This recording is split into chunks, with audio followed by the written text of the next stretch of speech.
بسم اللہ الرحمن الرحیم۔ اللہ تبارک و تعالیٰ قرآن کریم میں ارشاد فرماتا ہے، یا ایھا الذین آمنوا ان جاءکم فاسق بنبأ فتبینوا، اے ایمان والو کوئی فاسق تمہیں خبر دے تو اس کی اچھی طرح تحقیق کر لو۔ یہ آیت کریمہ کب نازل ہوئی، اس کی شان نزول کیا ہے؟ نبی پاک صلی اللہ علیہ وسلم کی زمانہ حیات میں ایسا کون سا واقعہ پیش آیا کہ اللہ نے وحی کر کے نبی پاک کو فرمایا کہ میرے حبیب جب کوئی فاسق خبر دے تو اس کی اچھی طرح آپ تحقیق کر لیں۔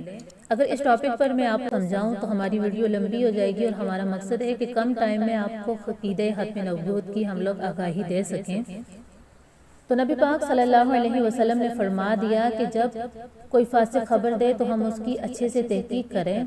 تو یہااں پہ اس آیت کریمہ کے استدلال سے میں آپ لوگوں کو یہ سمجھانا چاہوں گی کہ آج مرزائی قادیانی اپنی عبادت گاہوں کے باہر لا الہ الا اللہ محمد رسول اللہ لکھتے ہیں، سارا دن اپنے MTA آن لائن پر یہ جو بھی ان لوگوں کے چینل ہیں ان لوگوں پہ بیٹھ کے وہ نبی پاک کا نام لیں گے، کلمہ طیبہ پڑھتے ہیں، اور ایسے ہی وہ نبی پاک صلی اللہ علیہ وسلم پر درود و سلام بھی بھیجتے ہیں۔ تو ہمارے بہت سے سادہ مسلمان جن لوگوں کو دین کا علم نہیں ہے فتنے میں آ جاتے ہیں کہ مسلمان یا علماء کیوں ان کے پیچھے پڑے ہیں، دیکھو کتنے مزے سے نبی پاک کا نام لے رہے ہیں، کلمہ طیبہ پڑھ رہے ہیں، یا وہ لوگ جو سپیچ کرتے ہیں آگے ڈائز رکھتے ہیں اس پہ بھی نبی پاک کا نام ہے، یعنی وہ نبی پاک کا نام لے کے نفاق میں منافقت میں ہم لوگوں کے مسلمانوں کے عقیدوں کو توڑنا چاہتے ہیں، ان لوگوں کے عقیدوں کو ختم کرنا چاہتے ہیں اور اپنے جال میں پھنسانا چاہتے ہیں۔ تو یہاں میں آپ لوگوں کو سمجھانا چاہوں گی کہ قادیانیوں کا حقیقت میں عقیدہ کیا ہے۔ وہ جو کلمہ طیبہ لکھتے اس کلمہ طیبہ سے مراد ہمارے نبی ہیں، بلکہ وہ ان کی منافقت ہے کہ کلمہ لکھ کے اس سے مراد وہ مرزا ملعون کذاب کو لیتے ہیں اور کلمے سے ہمارے سادہ مسلمانوں کو گمراہ کر رہے ہیں۔ تو یہاں قادیانیوں کا کیا عقیدہ ہے؟ اخبار الفضل اور قادیانی مذہب 675 نمبر صفحہ ہے۔ تو یہاں پہ قادیانی کیا کہتے ہیں؟ مرزا بشیر لکھتا ہے کہ کلمہ سے مراد مرزا ملعون احمد کذاب یعنی مرزا قادیانی ہے، اور مسیح موعود مرزا قادیانی خود محمد رسول اللہ ہے اور خود اشاعت اسلام کے لیے آیا ہے۔ اس لیے ہم مسلمانوں کو یعنی ہم مسلمانوں سے مراد قادیانی اپنا کہہ رہے ہیں کہ نئے کلمے کی ضرورت نہیں ہے، ہاں اگر محمد کی جگہ کوئی اور آتا تو ضرورت ہوتی۔ تو یہاں پہ جو وہ مسلمان کہہ رہے ہیں مسلمانوں سے مراد قادیانی ہے، اور یہاں پر جو محمد کے آنے کی بات ہو رہی ہے تو یہاں محمد سے مراد وہ مرزا ملعون احمد کذاب کو لے رہے ہیں۔ تو اسی طرح اب وہ نبی پاک کی شان میں کیا گستاخی کر رہے ہیں، یعنی سامنے کیا ہے اور اندر کیا ہے۔ سامنے وہ نبی پاک کا نام لے کے مسلمانوں کو گمراہ کر رہے ہیں، جب ان کے عقیدے کے اندر کوئی چلا جائے تو تب وہ کیا کہتے ہیں۔ تو یہاں پہ کلمۃ الفضل میں مرزا بشیر لکھتا ہے، قادیانی یہ کہتے ہیں کہ اس زمانے میں نبی پاک صلی اللہ علیہ وسلم کی پیروی نجات کا باعث نہیں ہے، یعنی ہم نبی پاک کی پیروی کرتے ہیں ہم مسلمان تو ہمارے لیے نجات کا باعث نہیں ہے، بلکہ مرزا قادیانی کی پیروی نجات کا باعث ہے۔ استغفر اللہ۔ یہ کتاب 40 صفحہ نمبر 4 میں یہ بات موجود ہے۔ اور ایسے ہی کلمۃ الفضل میں اب ان کی منافقت دیکھیں۔ اب مرزا قادیانی نے جب نبوت کا دعویٰ کرنے سے پہلے عیسیٰ علیہ السلام کے بارے میں اس کا کیا عقیدہ تھا اور بعد میں کیا عقیدہ تھا، اور اب مرزا بشیر کیا لکھتا ہے کلمۃ الفضل صفحہ نمبر 114 میں کہ یہ بات ثابت شدہ ہے کہ مسیح موعود اللہ کا رسول ہے، یعنی مسیح موعود مرزا قادیانی نبی تھا، وہی نبی جس کو نبی پاک نے یعنی ہمارے نبی نے نبی اللہ کا نام دیا، یعنی اللہ کا نبی کے نام سے پکارا، اور وہی نبی جس کو خود خدا نے اپنی وحی میں یا ایھا النبی کہ اے میرے نبی کہا۔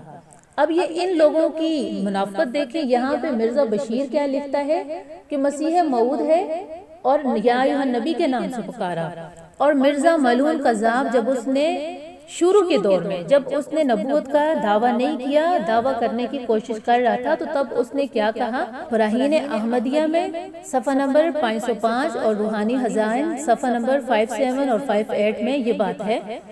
مرزا قادیانی کہتا ہے کہ واضح ہو اس امر سے دنیا میں کسی کو انکار نہیں۔ کیا امر؟ یعنی عیسیٰ علیہ السلام کا نزول ہونا۔ احادیث کی روح سے ضرور ایک شخص آنے والا ہے جس کا نام عیسیٰ ابن مریم ہے، اور یہ پیشن گوئی بخاری، مسلم اور ترمذی وغیرہ حدیث کی کتب میں کثرت سے پائی جاتی ہیں، یعنی بالضرور ایک شخص آئے گا جس پر ایمان لانا پڑتا ہے، یعنی ایک مسیح موعود آنے والا ہے۔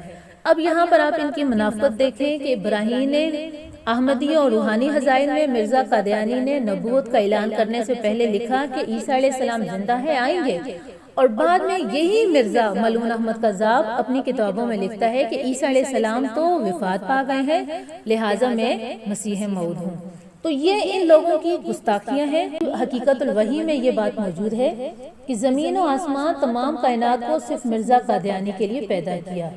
حقیقت الوحی صفحہ نمبر 99 میں یہ بات موجود ہے، جبکہ اللہ تبارک و تعالیٰ نے کیا فرمایا کہ لولاک لما افلاک الدنیا، کہ اے محبوب میں تجھے پیدا نہ کرتا تو میں دنیا کو پیدا نہ کرتا۔ اور یوں ہی اللہ نے کہا لولاک لما اظہرت ربوبیت، کہ میں پیارے حبیب اگر تجھے پیدا نہ کرتا تو میں اپنی ربوبیت کو ظاہر نہ کرتا۔ تو یہ باتیں آپ لوگوں کے سامنے پیش کرنے کا میرا مقصد صرف یہ ہے کہ قادیانی جو لکھتے ہیں لا الہ الا اللہ محمد رسول اللہ، تو میرے سادہ مسلمان بہن بھائیوں، خدا را میں ریکویسٹ کرتی ہوں آپ لوگوں سے، ان لوگوں کے مکر و فریب میں، ان کے جال میں، ان شیطانوں کی جھوٹوں میں، ان شیطانوں کے جھوٹ میں آپ لوگ مت آئے، اپنے ختم نبوت کے عقیدے کو بچائیں، اپنے مسلمانوں کو بچائیں۔ یہ جو لا الہ الا اللہ محمد رسول اللہ کہتے ہیں، اس سے مراد یہ قطعاً ہمارے نبی کو نہیں سمجھتے، اس سے مراد یہ ملعون مرزا غلام احمد قذاب کو سمجھتے ہیں۔ تو اللہ تبارک و تعالی ہمارے ایمان کی حفاظت کرے، ہمیں ان جھوٹوں کے مکر و فریب سے ہماری ایمان کو بچائے اور ہمارے ختم نبوت کے عقیدے کی حفاظت کرے۔ اللہ ہمیں ختم نبوت کا کام کرنے کی توفیق عطا فرمائے۔ آمین۔